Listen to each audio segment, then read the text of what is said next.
So, this is my Suzuki V-Strom 800DE Adventure. That's a mouthful.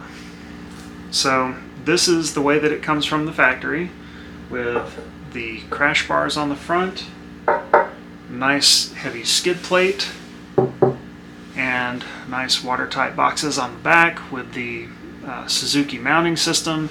They actually give you an extra set of locks, so you can buy the top case to match them and have locks that are keyed the same as the ones that you get with the bike. I've put my first 600 miles on it now, and this is going to be my first maintenance. This is my first time kind of digging into the mechanics of the bike.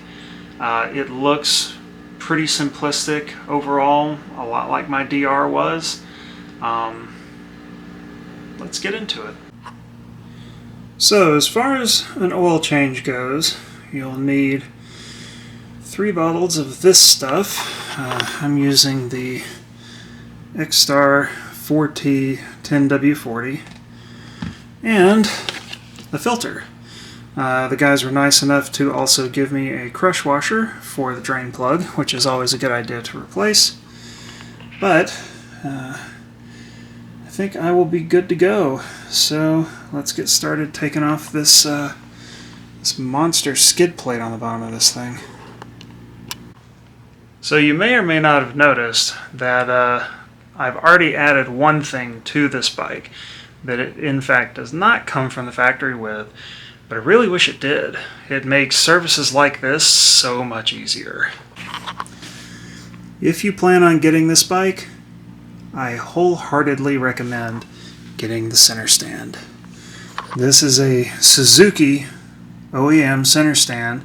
It attaches right behind the standard foot pegs and kickstand, and it is rock solid, and it lifts the rear wheel off the ground perfectly. So you can do a service like this, rear tire, chain tension. So many maintenance things are just so much easier to do when the bike is on its own stable stand. Now, my Bergman 650 has a center stand like this, and it's really easy to do maintenance on it because of that. There's no propping or worrying about the bike falling over. So when I found out they made one for this bike, I ordered it right away. I think the second week I owned the bike, I ordered that center stand. But as you can see, it is beefy as heck and holds the bike up really well. Alright, let's get started by taking off this nice factory skid plate. And as you can see, there are 2 little holes right here in the bottom with 10mm bolts that attach the front part of the skid plate to the bike. And if you come around here to either side, right in front of the foot peg, there's another 10mm that we're going to have to take out to remove this skid plate and get to the drain plug and the oil filter, which is right over in here. It's very dark, so it's hard to see.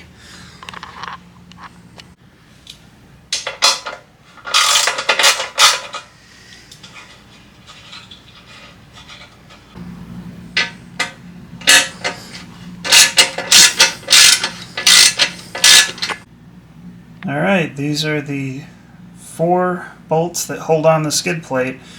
Notice the one in the back of the image is taller. That longer bolt goes on the right hand side of the bike where the witness window is for the oil level. It's in the rear next to the foot peg holding on the skid plate on that side.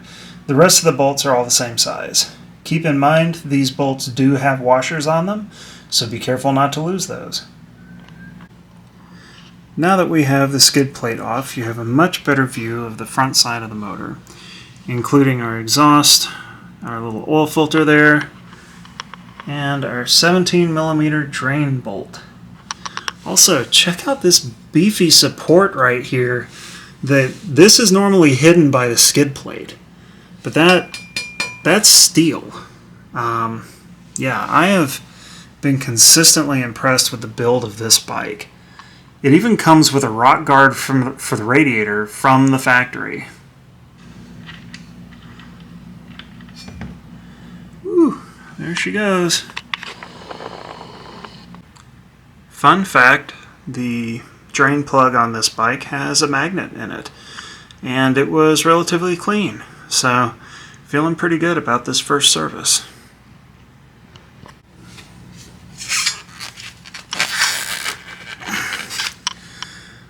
Wow, that thing is really on there. So you might notice that there's a dent here. Yeah, that's from me. I'm going to have to find a tool to take this off. Just keep in mind this is my first service, so I think it's probably just stuck on there good because it's the first service. Normally they should not be on there that tightly. Alright, we finally got it loose, and as you can see, we're draining the filter now, so remember to keep that oil pan under there until you take this all the way off, because there's going to be oil in the filter itself that's going to drain out. Now, one thing I do recommend you always do is check the surface where the oil filter attaches to make sure that the O-ring didn't stay there. I had this happen on a car once and didn't notice it right away, but sometimes the O-ring on the filter will stay put on the gasket surface, and you don't want that. So just check it, clean it up before you put your new oil filter on. As always, add a little oil to the gasket on the new oil filter before you put it on, just to make sure you get a good seal.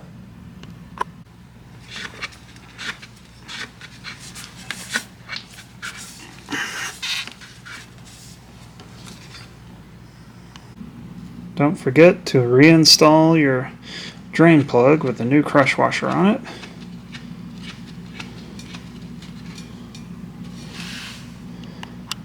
Now, with the oil filter and your drain plug back in place, you can go ahead and fill the engine back up with oil and then fire it up to see if you have any leaks. So, to fill the oil on this bike, you have to come over to the right hand side, and here's the fill cap, and here's the little witness window, and that's what you're going to use, these two hash marks for high and low, to figure out if you've got enough oil in the bike. Let's get filling.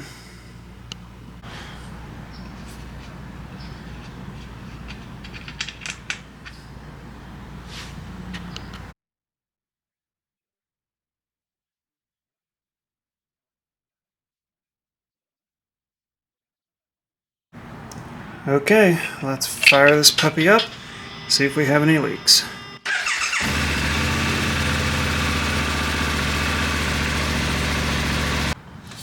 Alright, after letting it run for a couple of minutes here, let's check and see how we're looking.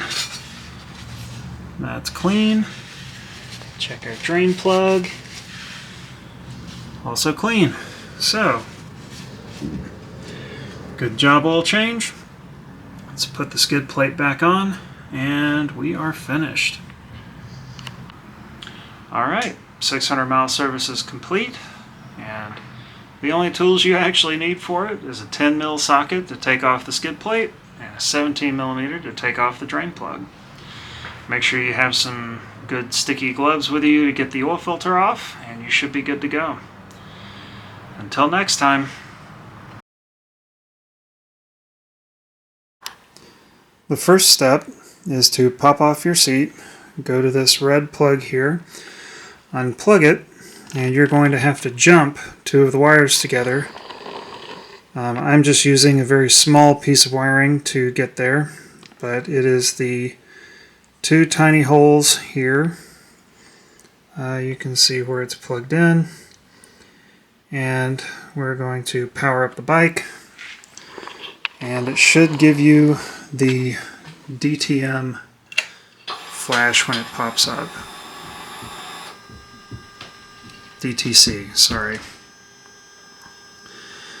So now we can go over to controls, hold up for 2 seconds, bring up this menu, go down to info, next service, and now we can reset.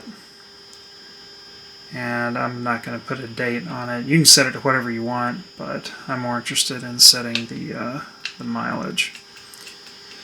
And so my next service will be at 3,750, I believe. So I'm just going to set it to 3,500 just to be safe. The way I ride, I'll probably need to do it in 6 months rather than that mileage anyway, but we'll see. But that is how you reset the warning.